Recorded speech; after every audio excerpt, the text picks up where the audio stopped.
I was born into a world where my family name gives me lots of advantages. My dad is a big shot in a company you've probably heard about.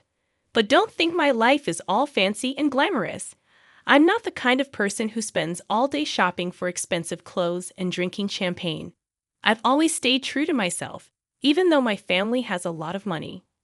I've chosen a different path in life.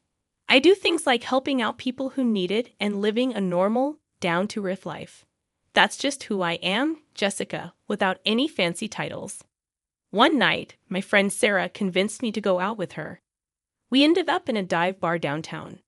Sarah was all excited, trying to set me up with some guy she met online. But then, another guy named Alex showed up. He wasn't the guy Sarah had in mind, but there was something about him that caught my attention.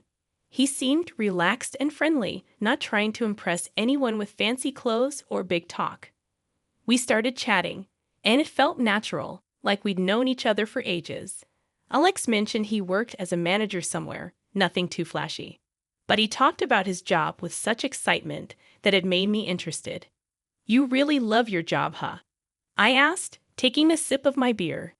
"Absolutely," Alex replied, leaning in. "Every day is a challenge, but hey, I'm not here to bore you with work talk. What about you?" Sarah mentioned charity work. I shrugged, trying to play it down. "Yeah, a bit of this and that, just trying to do my part, you know." "That's cool, really cool," he said sincerely, not trying to impress me, but genuinely interested.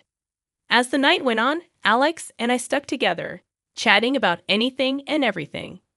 It was nice talking to someone who wasn't trying to sell me something or brag about their possessions.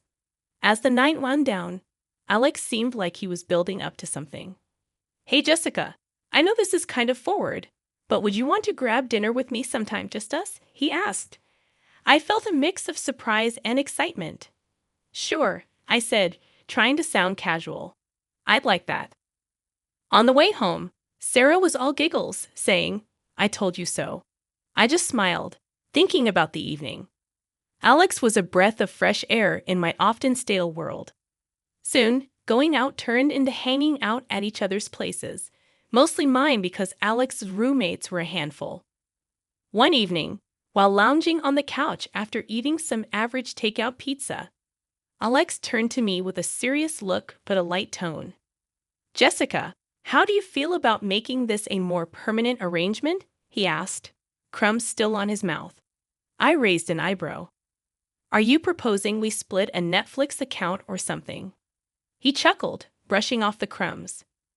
"Well, I was thinking more like a life together. But hey, we can start with Netflix. The simplicity of it, the straightforwardness, no grand gestures or dramatic moments, just us being ourselves, felt right. Alex, if you're asking what I think you're asking, yes, 1,000 times yes." And just like that, with the smell of cheap pizza in the air as our witness, we decided to get married. It happened quickly, but we were sure. But when you know, you know. Telling our families was the next hurdle. My parents, well, they've always been about the "as long as you're happy" mantra, but this was putting it to the test. Dad with his business empire and Mom the socialite, they had visions of me settling down with someone more in our circle. I broke the news over dinner, the fancy kind where you're not sure which fork to use for the salad. "Mom, Dad, I'm getting married to Alex," I said, the words tumbling out in a rush. Dad paused, fork midair. "Alex," the manager chap. "Well, that's quick," he said. Mom simply smiled, a bit too tightly. "Dear, are you sure? This is rather sudden, isn't it?" But I was firm. "Yes, I'm sure. He's amazing, and we're really happy together." Their skepticism was palpable, but so was their love. "Well, if he makes you happy, darling," Mom conceded, and Dad nodded in agreement. Alex's folks were a whole different story. We went over to their place, a cozy little house that always seemed to smell like fresh cookies or something equally comforting. Judy and Martin were as down-to-earth as they come, and they welcomed me like I'd always been a part of the family. "Alex tells us you're setting a date," Martin asked, passing me a plate of those infamous cookies. "Yes, we're thinking sooner rather than later." "Small ceremony, nothing fancy," I replied, trying to gauge their reaction. Judy beamed. "Oh, sweetheart, that's wonderful. We're just thrilled for you both." Their warmth was enveloping, a stark contrast to the cautious optimism of my own parents. It was clear right from the get-go that our worlds were different, but the common ground was the genuine happiness for me and Alex. Planning the wedding, we were on the same page. Keep it simple. Keep it us. A small ceremony, close friends and family, and an open bar because, as Alex put it, if we're doing this, we're making sure everyone's having a good time. And that's how it went down. A swift engagement, not because we were rushing. Living with Alex started off just as I'd hoped for and more.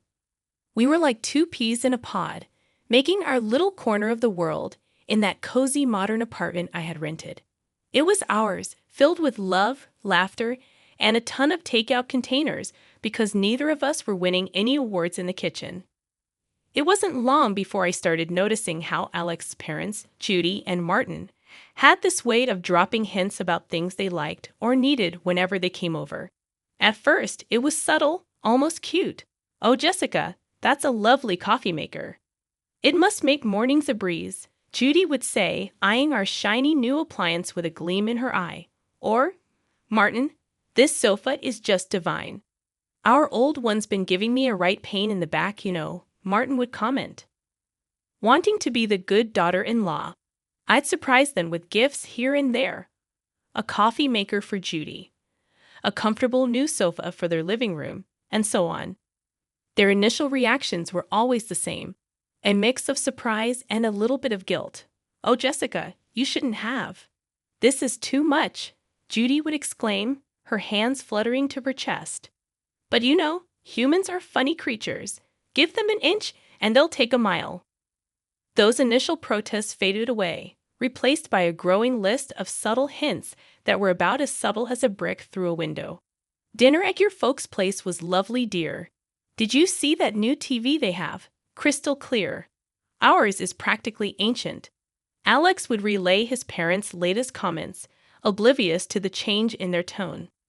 One evening, after I had just dropped a not-so-small fortune on a fancy new TV for them, Alex and I were curled up on the couch, my head resting in his lap. "They really love the TV, babe." "You're amazing. You know that," he said, his fingers running through my hair. I sighed, the weight of their expectations starting to press down on me.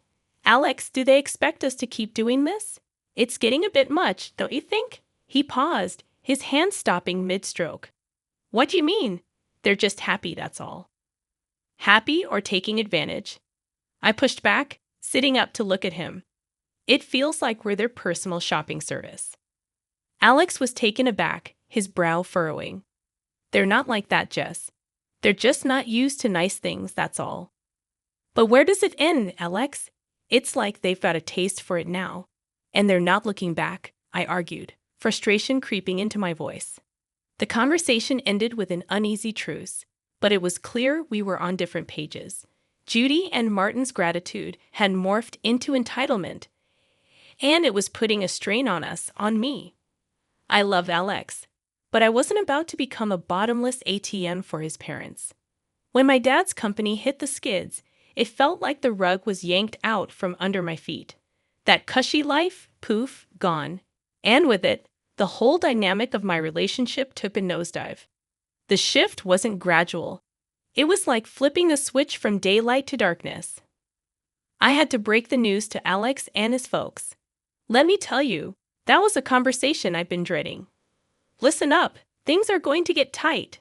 Dad's company's tanking, and, well, we're in for a rough ride," I said, trying to keep my voice steady. But the tremor was there, betraying my nerves. Alex's reaction was a gut punch. "You're kidding me, right? What do you mean things are going to get tight? You're telling me we can't live like we used to because of your dad's mess."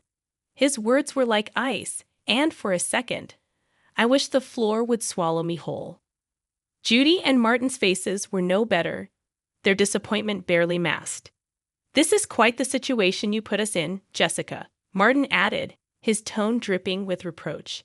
And just like that, the warmth and camaraderie we once shared evaporated. replaced by this cold expectation that somehow I was to blame for my family's financial downturn. Moving in with them was held up as a temporary solution. Our once independent life got swapped for a guest room that felt more like a cell in the house of two people who clearly saw us as a nuisance. The atmosphere was charged with tension, every day a reminder that I'd somehow failed them. "We're cutting back on everything because of this," Judy would remind me, her voice sharp as she served dinner that was a far cry from the lavish meals we used to enjoy. And Martin, always with a comment on saving costs, "Make sure those lights are off. We're not running a charity here." But Alex, he was the hardest to bear. The man I married seemed to have vanished, replaced by someone who saw me as a letdown. "Can't you do something? Talk to your dad. It's like you don't even care we're living like this," he'd snap, anger flaring over the smallest things. Our conversations, once easy and filled with future plans, now were minefields. Every word I said was a potential trigger for another outburst. "I thought marrying you meant security, not this struggle," he'd throw at me during arguments, his words slicing through me. It was clear we weren't just dealing with financial stress. This was a test of our relationship, a revelation of true colors under pressure. I was stuck in the middle, battling the disillusionment from my husband and his parents while grappling with my own sense of failure. Judy's birthday dinner was supposed to be this cozy family thing at some upscale restaurant, a break from the constant tension, but it turned into the showdown of a lifetime. I should have seen it coming, the way things have been going at their place. We're all sitting there, menu in hand, and I'm trying to keep the peace, just blend into the background. But that plan got torpedoed the second orders started flying. Alex, with this grin that made my skin crawl, goes, "Let's get the steak and the lobster for us." And he throws a look my way, 1 part smug, 2 parts cruel. "Jessica can do with the soup of the day. Got to save where we can, right?" They all laugh like it's the best joke they've heard in ages. Judy adds her 2 cents, "Absolutely. Can't have Jessica overspending now, can we?" I felt this flush of heat, not embarrassment, but pure fury. "Really? Soup? What's this? Some kind of sick joke?" I snapped back, my voice sharper than I intended. "Oh, come on, Jessica. It's just a bit of fun," Alex said, that smirk still plastered on his face. "Fun? This is your idea of fun? When the chips are down, you just show how petty you really are." "I can't believe I fell for your act," I exclaimed. You could hear a pin drop. The whole restaurant was watching now, the awkwardness off the charts. I didn't sit back down. "Keep your fancy dishes and your pathetic jokes. I'm out," I said, standing up so fast my chair nearly toppled over, the noise echoing and turning more heads our way. Alex reached out, trying to play the peacemaker. "Jessica, don't. Let's not make this a scene." "A scene? You think I care about making a scene? After that stunt? This is about respect, something you clearly have none of," I said, yanking my arm free and making for the exit. The weight of their stares on my back, stepping out into the night, felt like breaking out of prison. My phone was blowing up. Alex no doubt trying to do damage control. I ignored it, my mind made up. I drove back to their place, a storm of emotions brewing inside. How had things gone so sour? Alex and I were a team, or so I thought. But that dinner, it was a slap in the face, a wake-up call I couldn't ignore. Back at the house, I packed my bags in record time, each folded shirt, a reminder of the life I was leaving behind. It wasn't just about leaving a place. It was about leaving a relationship that had shown its true colors. I turned off my phone, cutting off the barrage of messages. The silence was eerie but welcome. That night wasn't just the end of a disastrous dinner. It was the close of a chapter I had no interest in revisiting. After the disaster that was Judy's birthday dinner, I found myself driving to my parents' house. The night was quiet, a stark contrast to the storm raging inside me. By the time I pulled up to their driveway, my decision was made. I needed sanctuary, yes, but more than that, I needed advice, something only my dad could offer. Walking into the house, the familiarity of it all was both comforting and jarring. Mom was asleep, but Dad was up, sitting in his study surrounded by papers that seemed less important the moment I stepped in. Jessica, what are you doing here at this hour? Is everything okay? He stood up, concern etching his face. I took a deep breath, the events of the evening pouring out of me in a flood.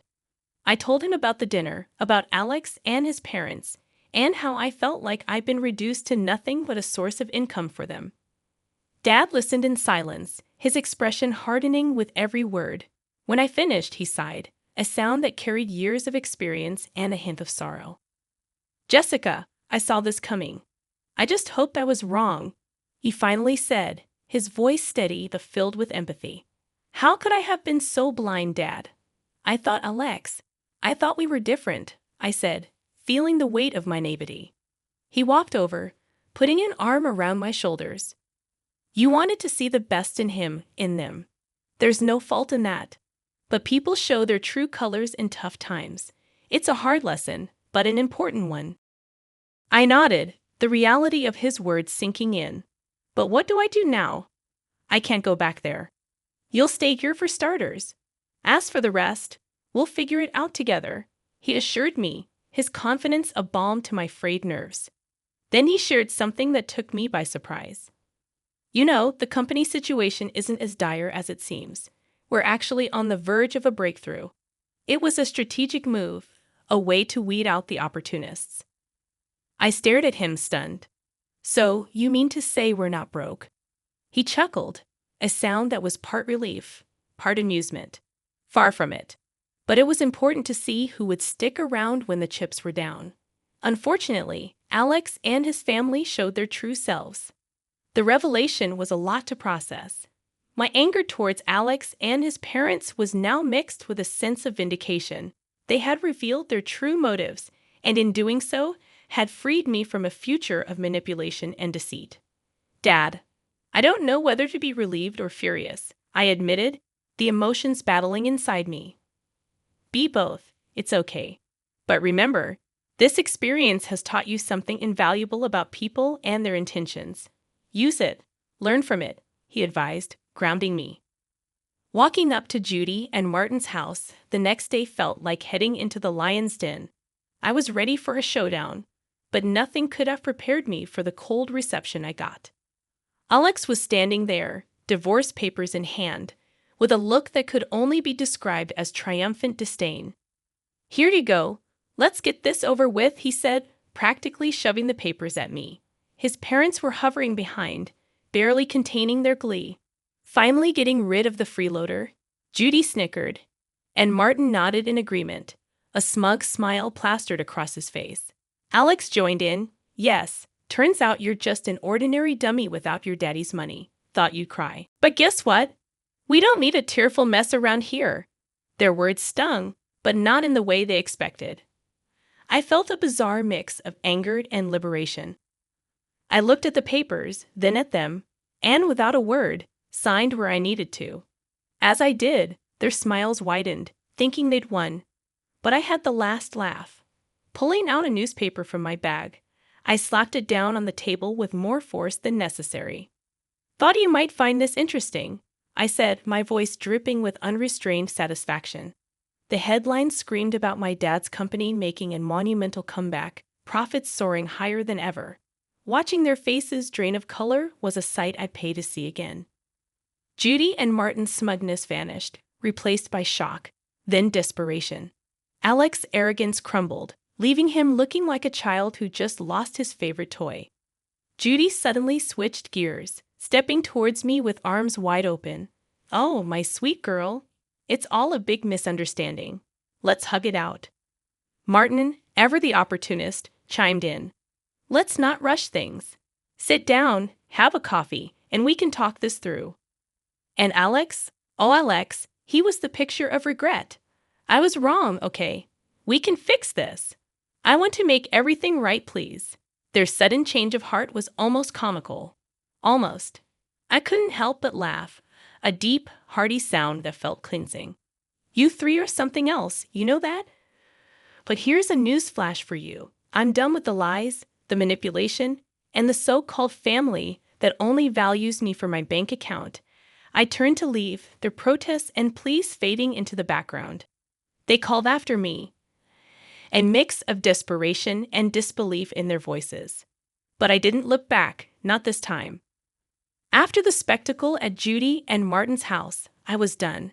Not just with them, but with the whole sorry saga that had become my life. I needed a fresh start, a clean slate. So, I took some time holed up at my folks' place, getting my head and heart back in the game. One afternoon, a couple of weeks after the divorce was finalized, I was out for coffee with Sarah, my ever-supportive friend who had been there through it all. "Girl, you look like a weight's been lifted," she commented, sipping her latte. I laughed, feeling lighter than I had in months. "You have no idea. It's like I can finally breathe again." Sarah leaned in, her expression turning serious. "So, what's next for you, Jess? You've got a clean slate now." I thought about it, stirring my coffee absent-mindedly. "I'm not sure, but I'm excited to find out. Maybe I'll travel, pick up some of the charity work I had to put on hold. As for love," I paused, giving her a rueful smile. "I think I'll give that a miss for a while. Just make sure you're doing what makes you happy, okay? You deserve it after all that drama," she said, reaching over to squeeze my hand. "Thanks, Sarah. That's the plan," I replied. Not long after that conversation, my phone started buzzing with calls and messages from Alex. He was pleading, saying he'd changed, that we could start over. His parents even got in on the act, sending messages filled with apologies and invitations to talk things over. Sitting in my room, phone in hand, I couldn't help but laugh. The sheer audacity was almost admirable. Almost. I typed out a response, one I'd been mulling over for days. "Alex, moving on means moving forward, not going back to what broke you. I wish you all the best, but this is where our path ends for good. Take care." Hitting send felt like closing the final chapter of a book I'd been stuck in for too long. And just like that, I was ready to start writing a new one. The next few months were a blur of activity. I threw myself into my work, took up volunteering with a vengeance, and even booked a solo trip to a place I'd always wanted to visit. Life was full, and for the first time in a long while, it was fulfilling too. One evening, sitting on a balcony overlooking a bustling street in a far-off city, I realized I'd found what I'd been searching for all along: peace. The drama, the heartache, the betrayal. It all seemed like a distant memory. My phone buzzed with a new message, but this time it was from a number I didn't recognize. Hesitantly, I opened it. It was from someone I'd met during my travels, someone who'd made me laugh and think in equal measure. "Hey Jessica, how about dinner when you're back? No expectations, just food and good company." I stared at the message, a smile slowly spreading across my face. Maybe it was time to open my heart again, but on my terms and my pace. "Yes, I'd like that," I typed back, hitting send before I could second-guess myself. Looking out at the city lights, I felt a sense of excitement for the future. I had moved on, not just from Alex and his family, but from the person I was when I was with them. I was stronger, wiser, and ready for whatever came next.